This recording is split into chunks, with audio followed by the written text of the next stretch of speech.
Halo semuanya, selamat datang. Eh, di video kali ini, saya akan membahas sebuah program game menggunakan C++. Di sini kita akan membuat game sederhana, yaitu game Snake. Mungkin kalian semua udah tahu game ular yang memakan buah, lalu dia akan bertambah panjang. Dan di sini kita akan menggunakan konsep OOP atau Object Oriented Programming yang ada di C++. Program ini sangat menarik. Kenapa? Karena di sini kita akan belajar bagaimana OOP itu bisa membantu membuat struktur kode lebih rapi, terorganisir, dan mudah dikembangkan. Jadi kalau kalian semua tertarik untuk mencoba atau ingin memahami C++ lebih dalam, mungkin video ini cocok untuk kalian. Pertama-tama, saya akan jelaskan tentang struktur umum pada program ini. Di mana program ini memiliki beberapa bagian penting, yaitu ada class food sebagai dasar kelas makanannya, di mana kita di sini membuat blueprint. Jadi mungkin kalian semua belum tahu kalau class itu adalah blueprint, sedangkan objek adalah hasil dari class itu tersebut, dari hasil class itu tersebut. Jadi di sini kita membuat class food, di mana nanti itu akan diturunkan untuk class food normal dan class food bomb. Jadi food normal dan food bomb ini akan mengikuti parentnya, induknya.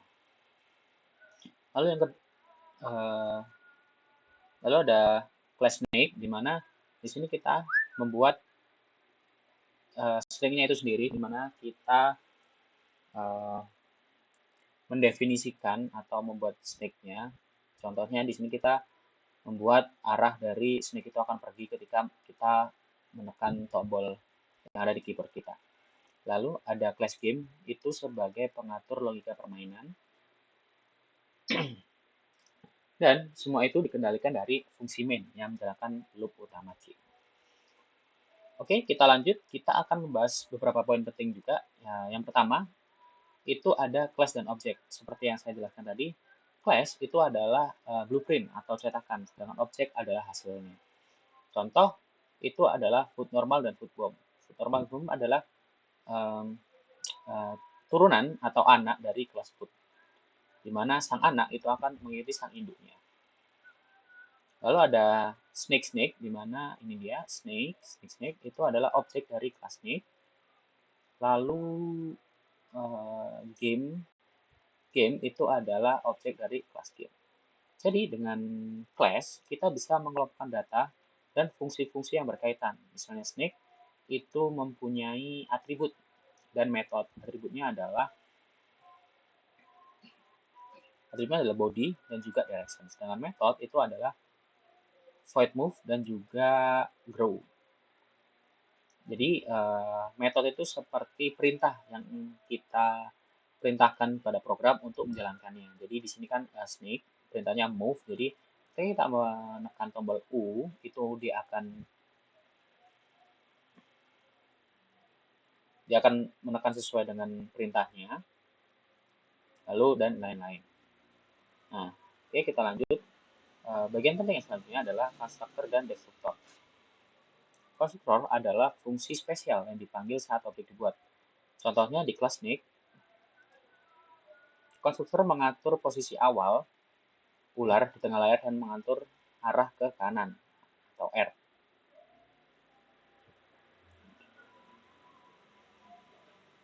Nah, ini dia. Ini dia akan mengatur ular itu di tengah layar ketika spawn dan juga akan mengatur arah kanan ke kanan. Lalu destruktor adalah fungsi yang dipanggil saat objek dihancurkan. Nah, itu dia konstruktor dari destruktor pada program kali ini. Lalu selanjutnya kita akan membahas soal inheritance atau pewarisan. Seperti yang kamu lihat tadi, food normal dan food bomb itu adalah inheritance atau dia anak mewarisi dari kelas food. Kelas food itu memiliki metode, yaitu virtual generate dan destructor virtual. Nah, kelas turunannya itu food normal dan food bomb itu harus mengoverride fungsi ini dan membuat implementasinya sendiri. Dengan inheritance, kita bisa menambahkan berbagai jenis makanan tanpa mengubah struktur program secara keseluruhan. Jadi jika kita ingin membuat sebuah class, sebuah eh, hal yang sama seperti makanan, makanan kan banyak sekali jenisnya, kita tidak perlu membuatnya satu-satu. Kita hanya perlu membuat kelas food, lalu kita membuat kelas turunannya. Itu akan lebih mudah dan lebih efisien. Lalu selanjutnya kita akan membahas tentang penjelasan logia dalam game. Jadi saat game dimulai, game-game ini itu akan memanggil konstruktornya yang menganalisa makanan dan bom secara acak. Jadi ketika kita memulai gamenya, maka makanan dan bomnya itu akan muncul di tempat yang random. Nah, di dalam loop utama itu ada 3 fungsi, di mana itu adalah game input untuk menangkap arah tombol, game logic untuk mengatur gerakan ular, rekaman panjang dan logika saat terkena bom, lalu ada render untuk panjang dan untuk menampilkan game pada layar.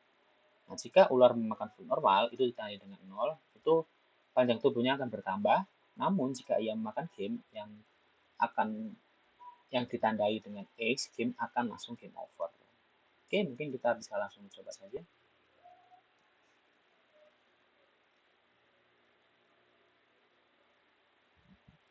Oke, ini dia program kita.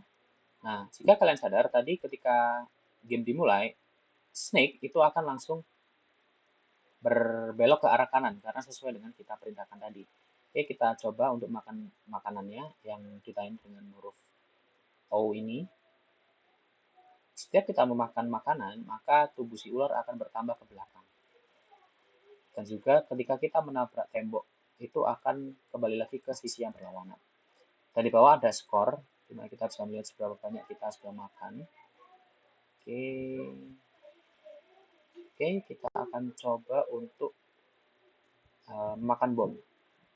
Oke, ketika bom dimakan, maka Anda akan langsung keluar dari gamenya, di mana skor Anda 7, lalu ada pesan ditampilkan game over, Anda memakan bom. Lalu di bawahnya adalah destruktur yang dipanggil. Oke, sekian dari video saya mengenai program game sederhana, di mana kita mengambil studi kasus game Snake. Jika kalian semua ingin membuat game yang sama, mungkin bisa ditiru. Sekian dari saya, terima kasih.